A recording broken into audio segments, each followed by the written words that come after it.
In 1965, scientists at the University of Florida got together to make a drink to help athletes at their school deal with dehydration, especially when they were competing in the hot summer months. Now, they did not know it at the time, but that little experiment would go on to become the best-selling sports drink of all time, and ultimately form the foundations of what has become a multi-billion-dollar sports drink industry today. That drink has become so wildly successful that regardless of where you're in the world, there's a very good chance you've either had this drink or at the very least heard of it. It's called Gatorade.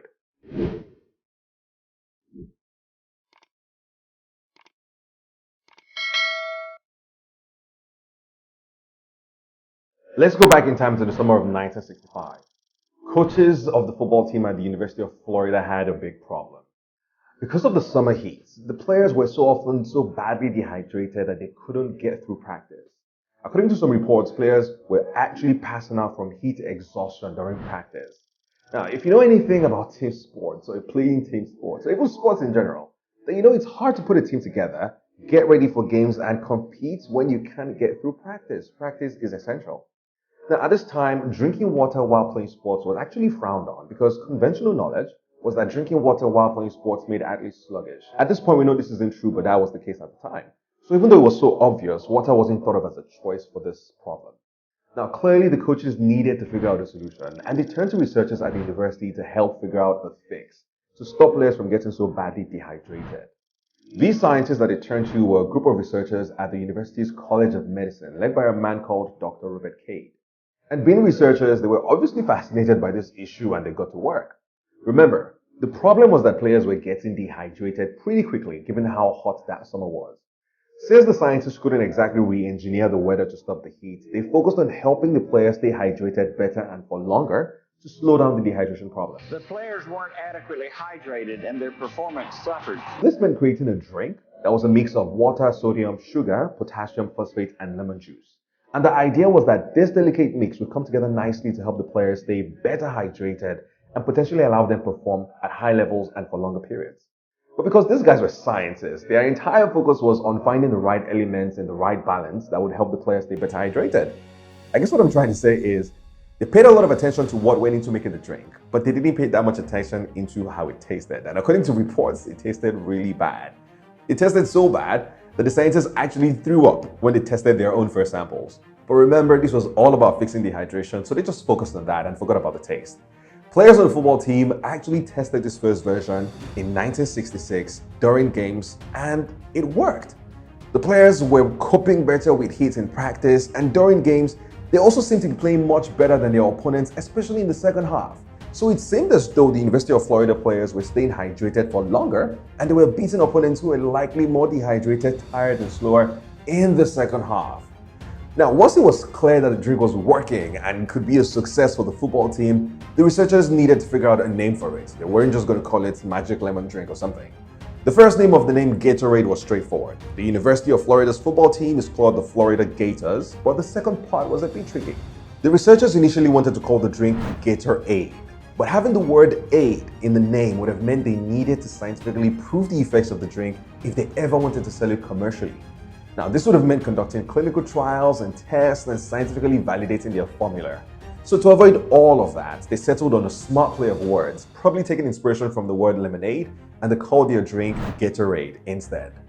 Now, even though the researchers did not get clinical tests done to scientifically validate their drink or prove its effects on dehydration and on athletes, the fact that the players seemed to improve while drinking Gatorade was pretty much taken as a sign that it worked.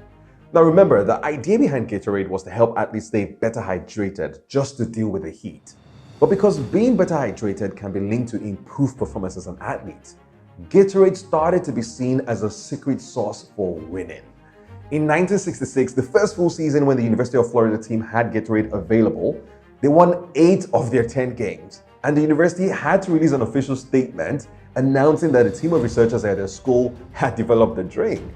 Now, at the end of the 1966 season, the Florida Gators actually ended up winning the Orange Bowl in Miami by beating a team called the Georgia Tech Yellow Jackets.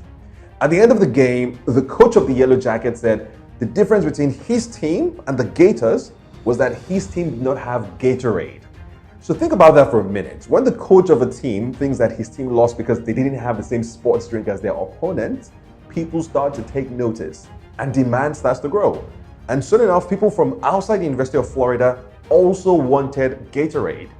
And so in 1967, after many months of making Gatorade for the athletes at the university, Dr. Cade and the researchers started to look to the big picture.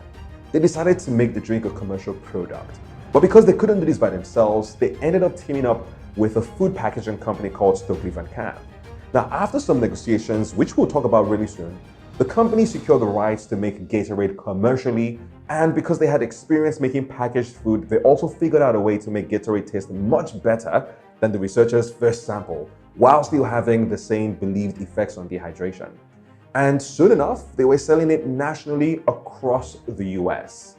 Now, as the company tried and looked to make Gatorade a national product, they were helped massively by the fact that Gatorade truly seemed like a secret sauce for winning. 2 years later, in 1969, the Kansas City Chiefs became the first NFL team to have Gatorade on the sidelines during the games in the league season. And guess what happened next? They won the Super Bowl at the end of that season. Again, no one can really say they won the Super Bowl because they had Gatorade. But the fact that they had Gatorade and won the Super Bowl, that was a marketing dream, which meant more sales, and more sales, of course, means more money. Now let's go back and talk about the negotiations for Gatorade's commercial rights. When the researchers sold the rights to Stokely Van Camp, rather than get just an outright one-off payment, they also agreed to earn royalties on all future sales of Gatorade. The researchers and others involved in the project organized themselves into an entity called the Gatorade Trust. And 3 years later, after they struck this agreement, Gatorade had become so popular that the Gatorade Trust was already receiving about $100,000 per year. But Gatorade becoming such a lucrative business meant that there were growing questions about who legally owned the rights to the research that produced Gatorade. According to the University of Florida, the fact that Dr. Cade and the researchers were working at the university when they developed the drink, and also named it after the university football team, meant that the university was entitled to profit as the drink became a commercial success. The university then sued the Gatorade Trust in 1971, but by 1973, both parties had reached an agreement which meant that the University of Florida would receive 20% of royalties earned by the Gatorade Trust. Now here's the cool part. Listen closely. As of 2015, the University of Florida said it had already earned $281 million from its share of royalties from Gatorade sales alone. So if the university had earned $281 million from its 20%, that meant the Gatorade Trust as a whole, as of 2015, had already earned over $1.1 billion from Gatorade royalties alone. And the crazy thing is, they're probably going to make even more money from Gatorade, because it has gone from being a national product in the US to being an international brand that's now sold in more than 80 countries around the world. Today, Gatorade is owned by Pepsi, and it generates billions in sales every year. The drink has become a core part of American sports culture, and the brand is the official sports drink of the biggest sports leagues in the US, including the NBA, the NFL, the MLB, and of course the NHL. And even more, some of the world's biggest all-time greats in sports have served as brand ambassadors for Gatorade, from Michael Jordan, Serena Williams, and Katie Manning to Usain Bolt. Thanks to Gatorade's success, several other sports drinks have also come on the market, creating a global industry that's projected to be valued at $36 billion by 2028.